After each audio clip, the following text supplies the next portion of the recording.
All right, salutations everyone.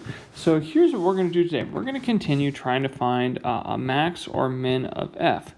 But to make things a little more difficult in this lesson, I'm not even going to give you f. I'm not going to tell you the function you're trying to minimize. You're just going to have information about f prime. But it turns out that that's enough using the fundamental theorem calculus to find out information about f. Okay, so let's take a look at this. So here's our first example today. So you're given a graph of g prime. And I give you one initial point here, g of negative 3 is 0. And I ask you to find the absolute max of g between negative 3 and 7. Now, we're going to follow the same strategy as before. So first we list all the possibilities. So we have our endpoints, which here it looks like are x equals negative 3 and x equals 7. And then we have our critical points. Now the critical points here, that's when my derivative g prime equals 0. I actually see 3 of those points, right? I have one here, one here, one here. So we have x equals negative 1, x equals 2, and then x equals 6. Now here's a good trick. If you're just having to find the absolute max, that means that really you just need to look at the local maxes. So we actually have local mins at negative 1 and 6 because the derivative goes from negative to positive at those points. So there's no way that those points could be the absolute max because they're local mins. So that means we really only have 3 possibilities. Okay, now 2, we're going to find the value of those possibilities. So we found our 3 possibilities, the local max and the endpoints. And now we're going to find the value. And the key here is to use the FTC to find these values. And then once I find the values, of course, then I can answer the question. But the key on these problems when you're not given f, when you're given f prime, is that you have to use the fundamental theorem. Okay, and luckily, they gave us this point right here, g of negative 3. So that's my first probability, or possibility. I know g of negative 3 equals 0.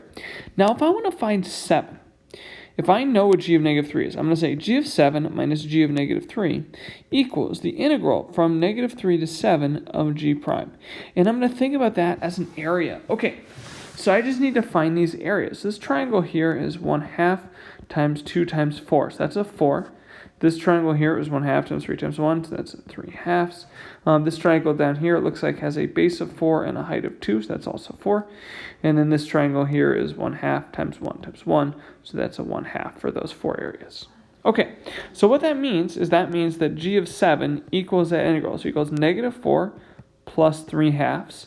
And then minus 4 more, and then plus 1/2. So negative 8 plus 2. So g of 7 would equal negative 6.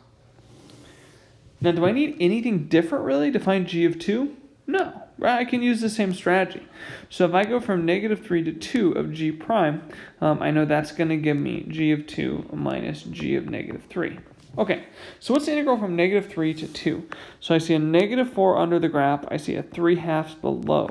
So that's going to give me a g of 2 minus 0. So that tells me g of 2 equals negative 4 plus 3/2, or negative 2.5. Okay, so I have the 3 possibilities. Now I need to go ahead and figure out which one's the max. So I have a 0, negative 6, and negative 2. Okay, so this is going to be my max. I want to make sure we answer that question. Okay, so let's take a step back and reflect. This is what we did in the previous lesson, right? We found here are the values of x where we could have a maximum. So we check the local max at 2, and then we check the endpoints. And then we just use the fundamental theorem to find those values. Yesterday we had an equation to plug in. Now we just use the fundamental theorem to find those values and work with that. Okay, so let's give you one more, but instead of a graph, I give you an f prime equation. So we say t equals 0, a water tank has 20 gallons of water. So let's write that down. So f of 0 equals 20. Between rain and lakes, the rate of change of water in the tank is r of t. So because we see rate, we should think this is our derivative. This is our f prime, because it's a rate. So it's saying that my f prime equals 8 minus 10 sine t over 4. And they asked me to find the amount of water in the tank from 0 to 5. Okay, so like all these problems where you're finding a max, you're finding a min, you're finding the possibilities first. And as always, those are the critical points and the endpoints. And then you're just going to find f at each one. And again, because we're given f prime, we have to go ahead and use the FTC. So it's going to be the same setup as the last one. I just gave you an equation instead of a graph that you'll find the area of. Okay, So my endpoints here, of course, are x equals 0 and x equals 5. Or I guess t equals 0 and t equals 5. Anyway, I'm trying to model writing this up how you want to write it up when you do these problems. Make sure you are explicit about writing the endpoints. Make sure you're explicit about finding the critical point. So the critical points from the f prime, that 8 minus 10 sine t over 4, where that chump equals 0. Okay, so let's go ahead and graph that. So when I graph that on my calculator from 0 to 4, it looks like this. So solving this equation by hand sounds really tough, so this is something you'll use a calculator for. Anyway, so the critical point is right there. So I'm going to do second calc 0 on my calculator to go ahead and find that. And then when I do that, I see that I have a 0 at exactly t equals 3.70918. Write extra decimals for your critical points. Okay, now when I need to go ahead and do this problem, well, now I need to figure out, like, what are the values of f at each of these? And they told me f of 0 is 20. Okay, so when I need to find f of 5, we're saying f of 5 minus f of 0 equals integral 0 to 5 of that f prime. So of that rate, of that 8 minus 10 sine t over 4 dt. Okay, so that's saying f of 5 equals 20 plus the integral from 0 to 8 of that rate. And again, just use your calculator, right? This is a challenging integral. These are calculator problems. So what I'll do on my calculator, I just put the 20 in front and move it to that side. So I do 20 plus, and then I'm integrating, 8 minus, and again, practice doing this on your calculator and working that out. I'm integrating 8 minus 10 sine x over 4, going from 0 to 5. Okay, so that gives me that my f of 5 is equal to 32.612.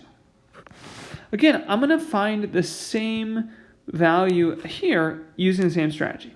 So f of 3.70918 minus f of 0, did not leave myself enough space, equals integral 0 to 3.70918 of this rate r of t. Just use r of t, right? Okay, so I'll plug that in my calculator too, so I'll second enter. The only thing I need to do there is just change the bounds, so you can really just kind of hit second enter. You don't need to retype it at all. Anyway, so I'll get f at that point equals 33.673.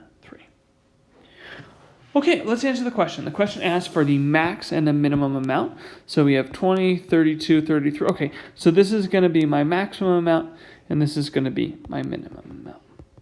So again, this should, again, make you think of the problem before, right? We found the possibilities. We used the fundamental theorem to find f at each of those.